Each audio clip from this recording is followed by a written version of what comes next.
আসছি পরের খবরে। বিমান যাত্রীর ব্যাগ থেকে উদ্ধার আগ্নেয়াস্ত্র। অন্ডাল কাজী নজরুল ইসলাম বিমানবন্দরের এই ঘটনায় চাঞ্চল্য ছড়ায়। যাত্রীর সাথে থাকা লাগেজ থেকে উদ্ধার হয়েছে কার্তুজ রিভলভার। অভিযুক্ত দুই যাত্রীকে পুলিশের হাতে তুলে দেয় এয়ারপোর্ট কর্তৃপক্ষ। ধৃত দুজন বীরভূমের বাসিন্দা বলে সূত্রের খবর। যাত্রীর কাছ থেকে আগ্নেয়াস্ত্র উদ্ধারের খবর ছড়িয়ে পড়তে বিমানবন্দর চত্বরে ছড়িয়ে পড়ে ব্যাপক চাঞ্চল্য। উদ্ধার করা হয় একটি দেশি রিভলভার ও 6 রাউন্ড কার্তুজ। যেমনটা জানা যাচ্ছে, ঘটনায় ধৃত দুজন বীরভূমের বাসিন্দা এবং বিমান যাত্রীরা আতঙ্ক। উদ্ধার করা হয় দেশি রিভলভার ও 6 রাউন্ড কার্তুজ।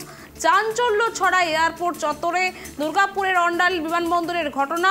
বিমান যাত্রীর ব্যাগ থেকে 6 রাউন্ড কার্তুজ এবং দেশি রিভলভার একটি উদ্ধার হয় এবং এই ঘটনায় কিন্তু ধৃত দুজন, যেমনটা জানা যাচ্ছে, বীরভূমের বাসিন্দা। যাত্রীর কাছ থেকে আগ্নেয়াস্ত্র উদ্ধারের খবর ছড়িয়ে পড়তে বিমানবন্দর চত্বরে ছড়িয়ে পড়ে ব্যাপক চাঞ্চল্য। আর এই বিষয়ে আমরা আরো জানবো। টেলিফোন লাইনে আমাদের প্রতিনিধি আকাশ রয়েছে। আকাশ, যেমনটা জানা যাচ্ছে, বিমান যাত্রীর ব্যাগ থেকে উদ্ধার হচ্ছে আগ্নেয়াস্ত্র। কিসের উদ্দেশ্যে এগুলো নিয়ে যাওয়া হচ্ছিল, কি ঘটনা ঘটেছিল, বিস্তারিত জানো।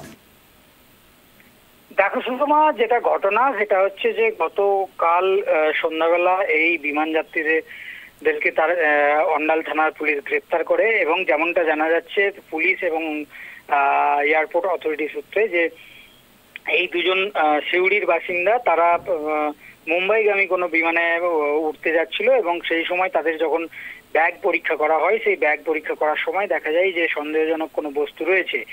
এরপরেই কিন্তু বিমানবন্দর কর্তৃপক্ষ এবং অন্ডাল থানার পুলিশ তাদের ব্যাগ সার্চ করে এবং তাদেরকে আটক করা হয়। আটক করে তাদের জিজ্ঞাসাবাদ শুরু করা হয়। যদিও পুলিশ সূত্র থেকে জানা গেছে যে ব্যাগ থেকে একটি আগ্নেয়াস্ত্র এবং 6 রাউন্ড কার্তুজ তারা উদ্ধার করেছে এবং গোটা ঘটনায় দুজনকে গ্রেপ্তার করা হয়েছে। আজকে তাদের আদালতে পেশ করা হবে, এমনটাই কিন্তু পুলিশ সূত্র থেকে আমরা এখনো পর্যন্ত জানতে পারছি। সুষমা, ধন্যবাদ আকাশ। যেমনটা আপনাদের জানাচ্ছিলাম, এয়ারপোর্ট থেকে উদ্ধার 6 রাউন্ড কার্তুজ এবং দেশি আগ্নেয়াস্ত্র। বিমান যাত্রীর ব্যাগ থেকে উদ্ধার এবং এই ঘটনায় ধৃত দুজন, যেমনটা জানা যাচ্ছে, বীরভূমের বাসিন্দা তারা। এবং এই আগ্নেয়াস্ত্র উদ্ধারের খবর ছড়িয়ে পড়তে বিমানবন্দর চত্বরে চাঞ্চল্য ছড়িয়েছে।